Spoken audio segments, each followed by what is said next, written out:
Sejam bem-vindos. Está no ar mais um Revista Fevale Podcast On, uma produção dos acadêmicos de jornalismo da Universidade Fevale.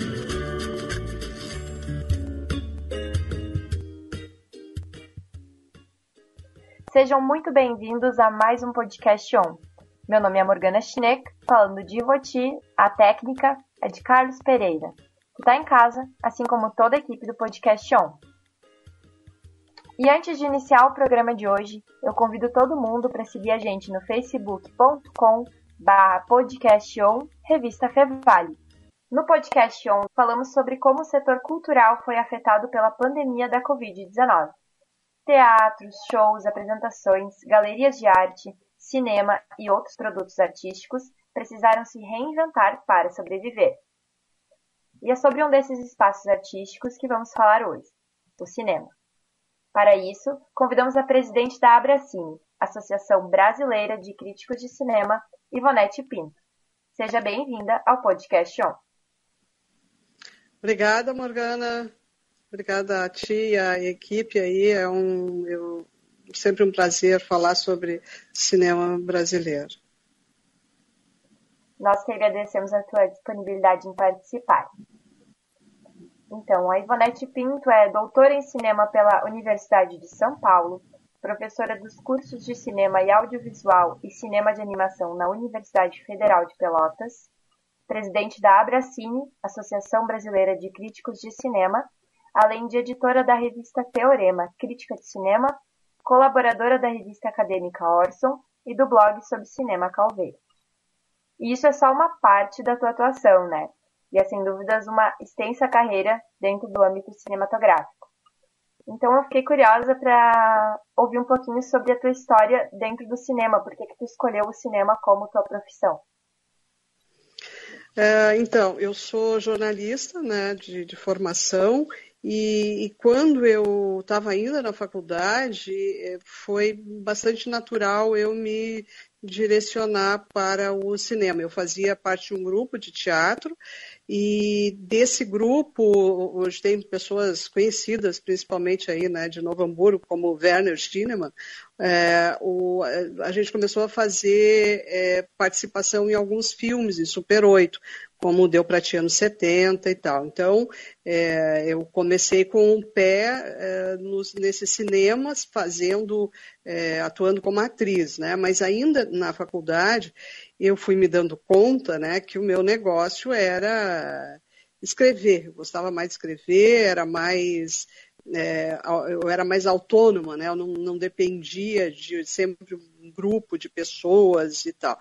Então, eu comecei a escrever num jornal da faculdade, que eu estudei ali na Unicinos, e gostei. Eu já escrevi antes alguns contos, alguma coisa assim, mas, né, comecei a me direcionar para a crítica. E sempre tive paralelo assim, à atividade de jornalista, à atividade na crítica.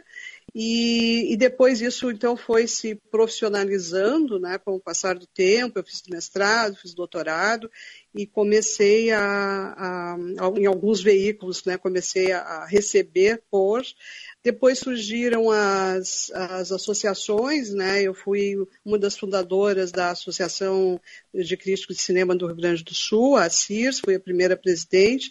Depois, 3 anos depois, eu fui uma das fundadoras da Abracine, então a entidade nacional. Eu fui vice-presidente nas 2 primeiras gestões, com o Luiz Aninho Oríquio, que foi o presidente, e nunca saí da Abracine, agora, né, sou presidente, então tem essa militância também em relação à atividade da crítica de cinema. E dou aula, né? Fiz concurso na Universidade Federal de Pelotas para disciplinas de crítica de cinema e história do cinema. Então, a minha vida é voltada assim, a pensar o cinema. Não faço, né? Não acompanho, claro, a produção dos alunos, assim, mas não faço, não sei fazer cinema. Eu consigo e gosto de pensar sobre o cinema. Sim. E dentro dessa história, né, que tu citou que tu tem com o cinema, que se transformou hoje na tua profissão, O momento que a gente vive hoje, assim, na cultura, que a gente enfrenta por conta da pandemia da Covid-19, é algo, assim, que a gente nunca viu antes, né? Que a cultura acho que nunca vivenciou antes. Inclusive, dados de uma pesquisa realizada pela empresa Comscore e divulgados pela revista Veja em janeiro de 2021, mostraram que ao longo do ano de 2020, o cinema brasileiro viu as bilheterias despencarem em 76%, quando comparadas ao ano de 2019. E certamente isso foi péssimo, ruim para essa indústria cinematográfica e principalmente também para os exibidores e distribuidores de cinema. Então, como para ti, na tua atuação hoje, tem sido trabalhar com essas áreas? Isso afeta de alguma forma o trabalho da associação? Como está a situação atual? Sempre afeta, né? A gente tinha diversas atividades que eram presenciais, como sessões Abracine, né, que é uma ação que a gente faz em diversas cidades do Brasil, que são sessões comentadas. Isso a gente passou a fazer virtualmente, né, mas não é a mesma coisa. No sentido da administração da associação, isso sempre ocorreu porque nós, na diretoria, por exemplo, cada pessoa é de um lugar diferente, né, então a gente sempre se comunicou por outras vias, né? Mas com relação ao que a crítica tem como matéria, né, como objeto de análise, que são os filmes, a gente foi sendo abastecido, né, durante a pandemia pelo streaming, né? Então havia o represamento de muitos títulos, né, e muitas séries, muitos filmes, e a gente sempre teve até agora, né, pelo menos um número muito grande de filmes para trabalhar. Então, na cobertura de festivais, a gente tem sempre uma imensa quantidade de filmes, né, e inclusive se trabalhou muito mais. Eu mesma, eu acho que eu escrevi muito mais do que eu escrevia normalmente. Então, para a gente, né, que tem, digamos, o acesso a toda uma gama de um cinema internacional, a gente não sofreu, a gente, que eu digo, né, a crítica. Em relação ao cinema brasileiro, mais especificamente, é claro que essa produção caiu, né, apontou aí já alguns dados. Se a gente vê o market share, né, que é essa ocupação do cinema brasileiro nas salas, a gente vai ter em 2019 um número que vai a quase 14%, um pouquinho menos, 13, não sei o que, quase 14%, e aí 2020 cai mais ou menos uns 80%. É claro que cai, né? Isso que a gente teve, ainda a gente contou com um filme que era o Minha Mãe é uma Peça, o 3, se não me engano, que era ainda, né, uma rebarba de 2019, porque ele continuou arrecadando em 2020. Então, esse número em sala de cinema, é claro que caiu muito, e a gente não tem os dados ainda de 2020, né, inteiros, assim, em termos de percentuais, né? E de 2021 a gente pode fazer algumas projeções, mas a dificuldade agora é, em termos metodológicos até, obter da Ancine, né, números confiáveis, porque é a Ancine que faz esse cálculo. E como a Ancine vai incluir o streaming nisso, né? Porque é através das plataformas de streaming que a gente hoje tem esse maior acesso, porque o lançamento em salas de cinema, ele ainda é muito pequeno, né? A gente tem um que outro filme só. E enquanto que as plataformas, cada dia surge uma plataforma nova.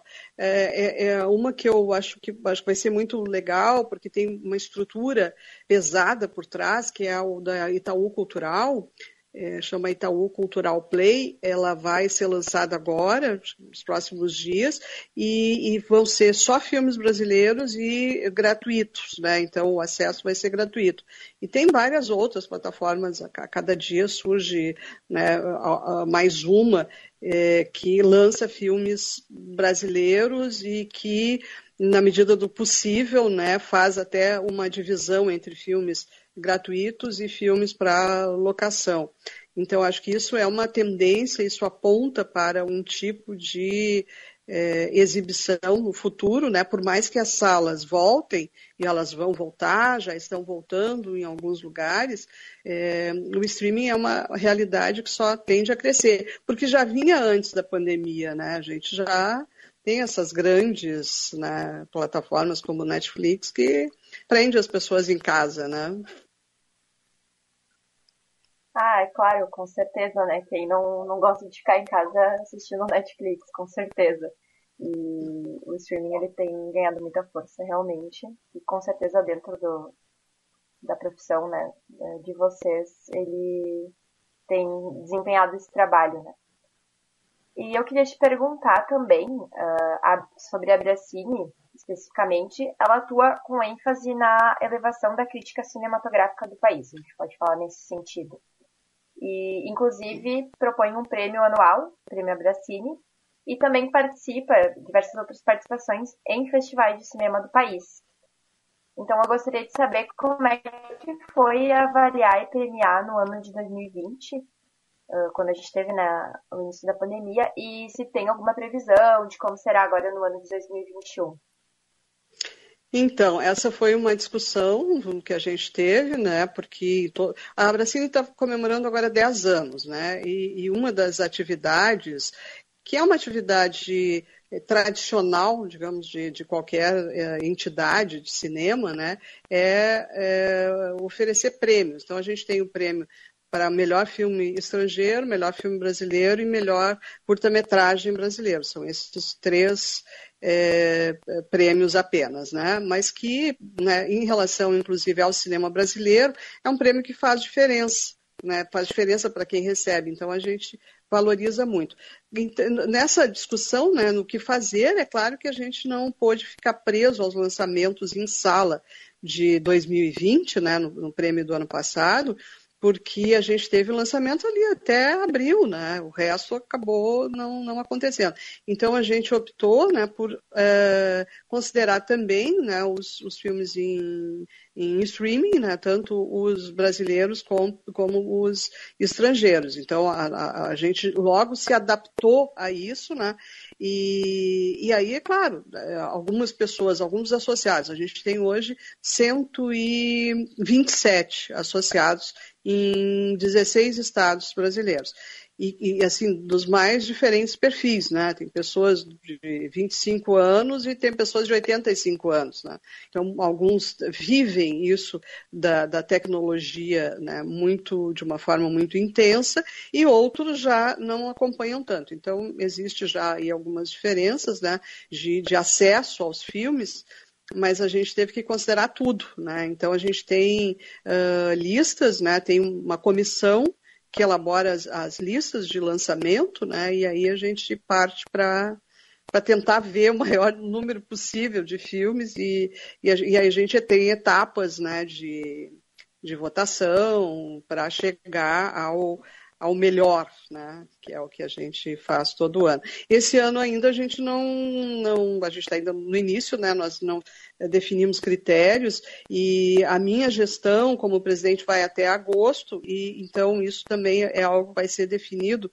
mais para o final do ano, mas provavelmente vai ser nos mesmos moldes, quer dizer, vai ser em cima dos lançamentos de streaming associados aos poucos lançamentos em sala de cinema.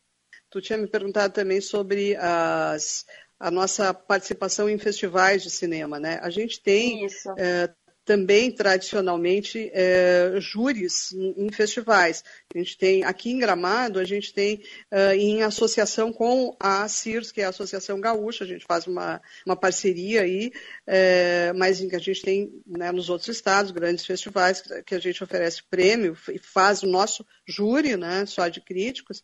E aí agora, com a pandemia, os festivais passaram a ser remotos também, e a gente gente também faz um júri remoto. Então, nós nos adaptamos, não tinha outra saída, né? Então, a gente continua oferecendo o prêmio nessa mesma relação. Mas a Abracine tem várias outras atividades e uma delas, talvez a que dá mais visibilidade, para nos dar mais visibilidade hoje em dia, é o lançamento de livros, que começou há cerca de 4 anos na gestão do Paulo Henrique Silva, que foi o presidente, e a gente tem vários livros lançados, acho que tem 9 ou 10, e tem alguns no forno, né? Tipo assim, 100 melhores filmes brasileiros, 100 melhores documentários, 100 animações essenciais. Depois a gente fugiu um pouco desse termo melhores, né? Porque na verdade nunca é o melhor, né? São os destaques que aquele grupo de pessoas naquela situação faz, né? Então é bastante subjetivo. E então a gente tem esses livros. Agora, então, com a minha gestão, eu procurei implementar, né, com a nova diretoria, outras atividades, e destaco contigo uma que eu acho que, né, os alunos podem ter bastante interesse, que é o Abracine Traduções. A gente traduz textos, os nossos críticos, né, traduzem textos estrangeiros, né, que não foram ainda vertidos para o português, e a gente disponibiliza ali na nossa página, né, no nosso site, a cirs.org, abracine.org, e ali tem uma aba chamada Traduções. Então, são vários textos e a gente continua trabalhando com isso. E outra atividade que eu destacaria também, e que também eu acho que pode interessar aos ouvintes, né, de vocês, são os nossos cursos. A gente já fez diversos cursos, tipo cursos sobre curadoria de festival, cursos sobre cinema fantástico. Agora a gente vai lançar um, e eu já convido a todos para se inscreverem, que é um curso sobre as pioneiras do cinema mundial, né, as mulheres que fizeram filmes como diretoras e sofreram ao longo da história um apagamento, né, elas praticamente não existem, muitas delas não existem na historiografia oficial.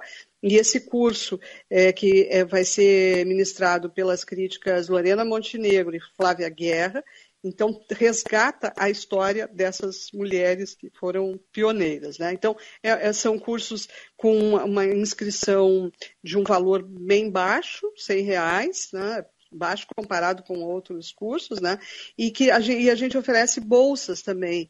Então, o critério para a gente selecionar bolsistas é um critério que começa com a diversidade, né? A nossa preocupação é de promover uma maior diversidade na crítica de cinema, porque nós somos hoje, e isso é preciso reconhecer, né, um grupo de pessoas muito grande, né, por aí, de críticos, e que, em sua maioria absoluta, né, são homens brancos, né? Só que, se a gente for ver, pelos sites, pelos blogs, pelos letterboxds, por todos os espaços onde se exerce o pensamento da crítica, tu vai ver que tem um número imenso de mulheres também. E onde é que estão essas mulheres, né? Então, a gente tenta promover essa diversidade e a diversidade de pessoas negras também, porque isso, né, se a gente pegar... A gente fez uma pesquisa na Abracine no ano passado e apontou um número muito irrisório de pretos e pardos, né? E isso realmente precisa mudar, porque não representa o Brasil, né? Essa é a verdade verdadeira. Não representa o Brasil e é preciso que a gente faça alguma coisa para, né, mudar, alterar esse quadro. E uma das coisas que está ao nosso alcance, né, é essa promoção de cursos. Então, por isso, a gente oferece bolsas, né, como forma de incentivo para pessoas pretas, para mulheres, para trans, né? Então, a gente tem ali uns critérios na divulgação, né, no site, e com isso a gente, então, agita, né, a nossa associação em cima de metas que a gente acredita.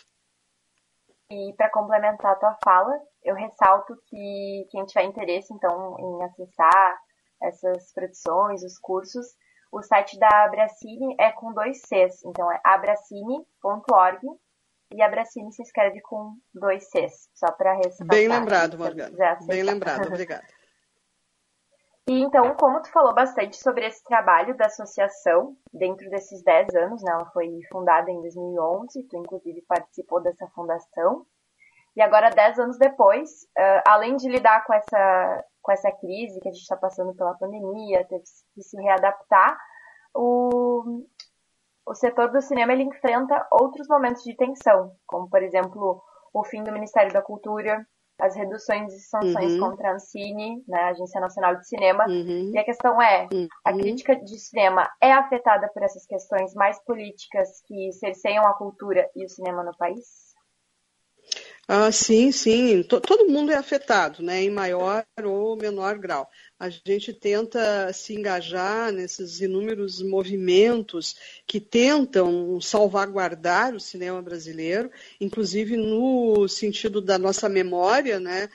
Uma das coisas mais afetadas, uma das áreas mais afetadas é a da memória, na medida em que está havendo, né, um descaso absurdo em relação à Cinemateca Brasileira, né, que reúne o acervo, né, da nossa memória do cinema, e a gente tenta se engajar nesses movimentos, então, para lutar para que o governo, né, faça políticas, né, de apoio a isso. Então, são na verdade, inúmeras frentes que a gente precisa estar atento, né, e a produção ela é apenas uma, né, dessas frentes, porque tem vários outros aspectos que a gente precisa se preocupar, inclusive o ensino, né? Hoje a gente tem mais de 80%, mais de 80 cursos de cinema, de graduação em cinema no Brasil, e que essas pessoas vão sair, vão se formar e vão ter que trabalhar em algum lugar, né, na área do audiovisual.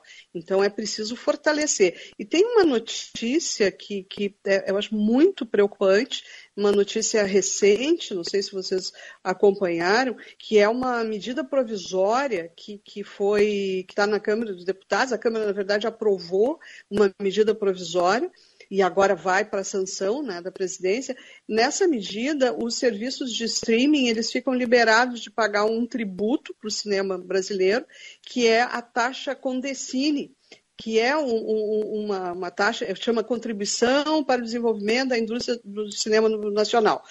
Então, essa taxa ela vem dessas grandes plataformas, né, das grandes empresas, como inclusive, né, Netflix, que então pagavam, né, um tributo que ia para essa conta, né, do fundo setorial, do audiovisual, e agora o cinema não vai mais contar com isso.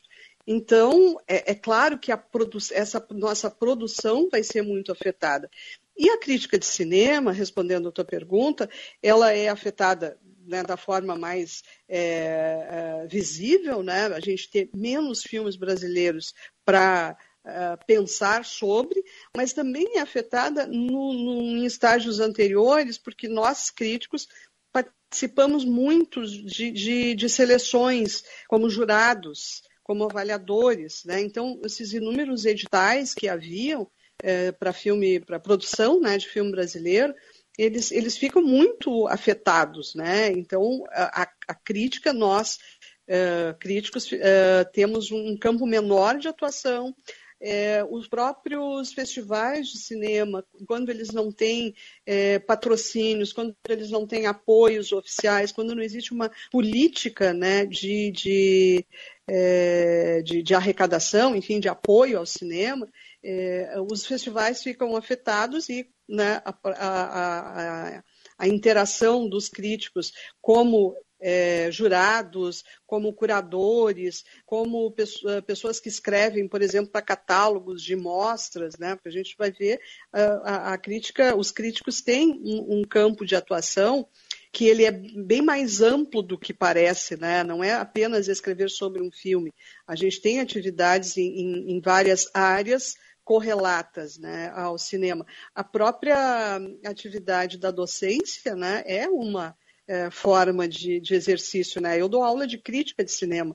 Eu estou também, através da docência, né, me relacionando com a crítica de cinema. Então, é todo um conjunto, né, que fica afetado. E a gente só tem a torcer e não ter uma atitude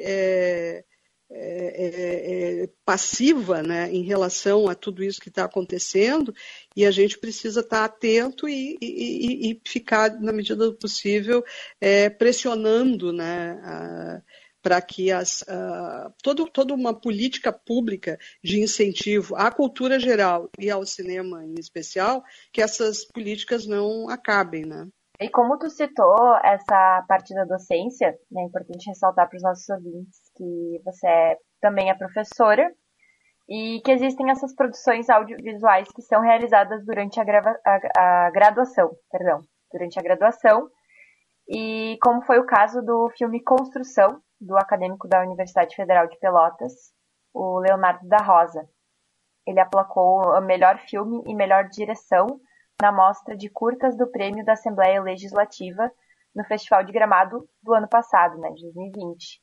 Então, se tu puder nos contar um pouquinho sobre como é ensinar nesse sentido e qual a importância de perceber o reconhecimento daqueles, né, como o caso do Leonardo, que são aclamados a partir desse ensino, né, uma produção que ele realizou por conta da graduação ter esse reconhecimento.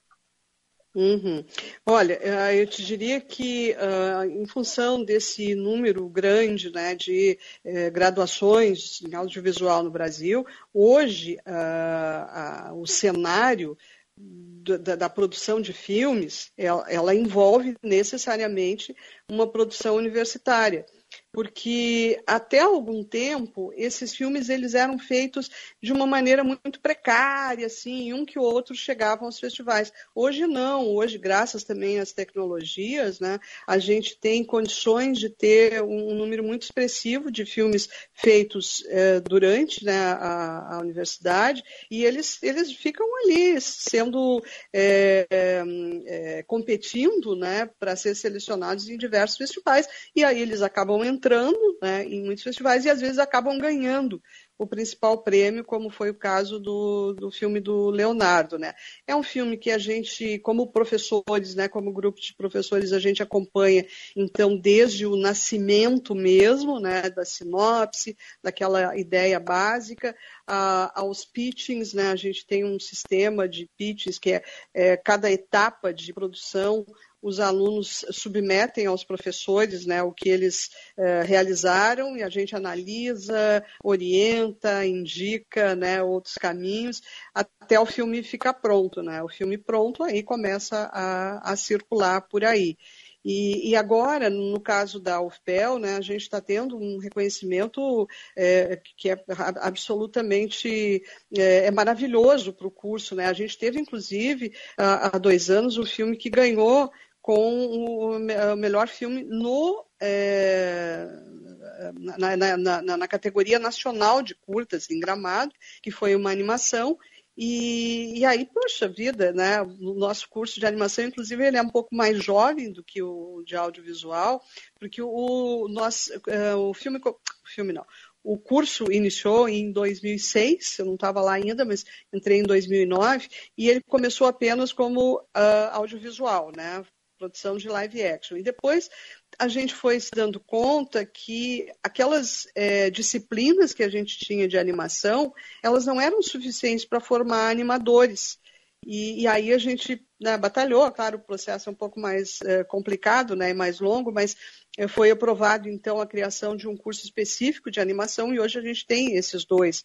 Então, a gente está ali, 12, 13 anos, que a gente tem produzido filmes, né? E agora, mais recentemente, é que os resultados começam a surgir. Quer dizer, não é uma coisa assim do dia para a noite, né?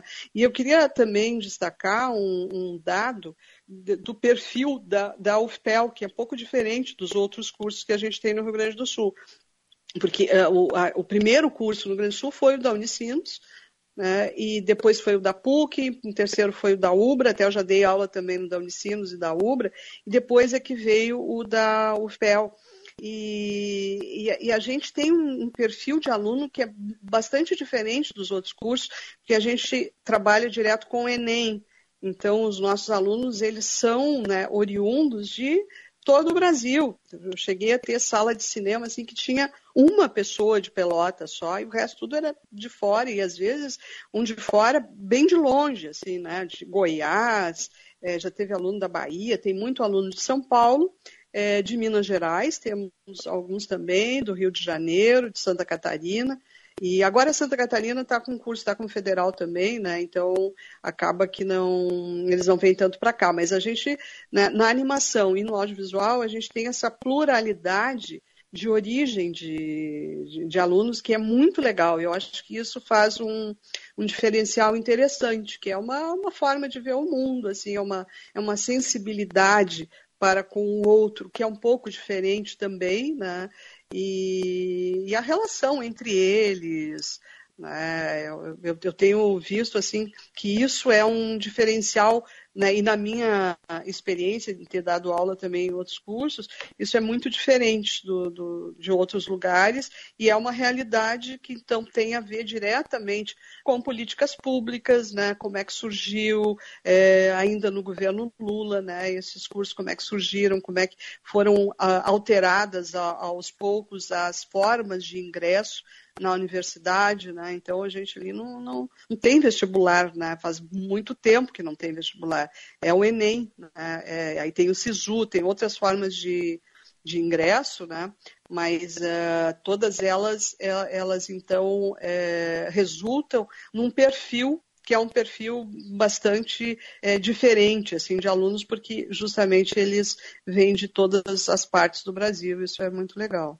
Certo, Ivonete. Eu te agradeço por todas as contribuições, né, pelas suas falas.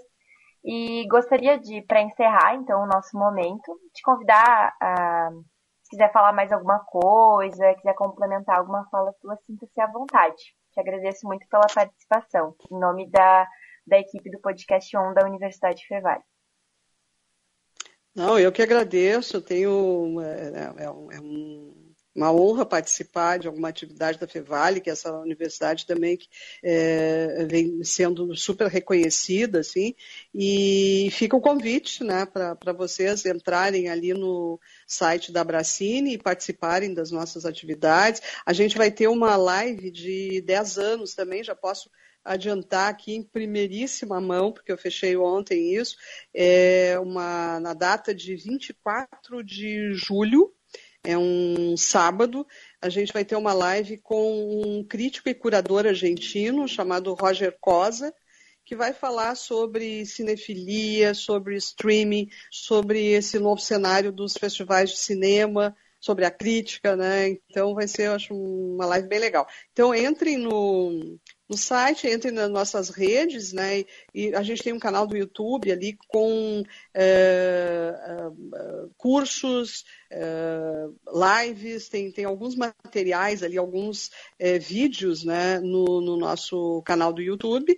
E vocês podem, né, pedir as notificações para receber, né, Twitter, Facebook, enfim, né? Tem inúmeras formas de ter acesso às informações, né, das nossas atividades, e fica o convite, então, para vocês nos acompanharem e, quem sabe, né, no futuro, algum aluno com pendores para a crítica também se sinta com vontade, né, de se filiar à Abracine. Então, é isso aí, e agradeço mais uma vez o convite para participar do podcast. Obrigada e tchau.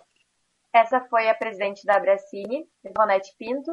Agradecemos a sua participação e esperamos te ouvir mais vezes por aqui. Terminamos mais um podcast On. Temos na técnica de áudio Carlos Roberto Pereira, a técnica de reportagem foi do Rinaldo Silveira, a produção é minha, Morgana Schneck, e do Jean Luca Coimbra. Também contamos com o apoio audiovisual do Marcelo Dornelles e a orientação é do professor Marcos Santuário. Não esquece de curtir a nossa página e acompanhar no facebook.com youtube.com/podcaston Revista Fevale. Você ouviu o Revista Fevale Podcast On, uma produção dos acadêmicos de jornalismo da Universidade Fevale. Muito obrigado pela sua companhia e até mais.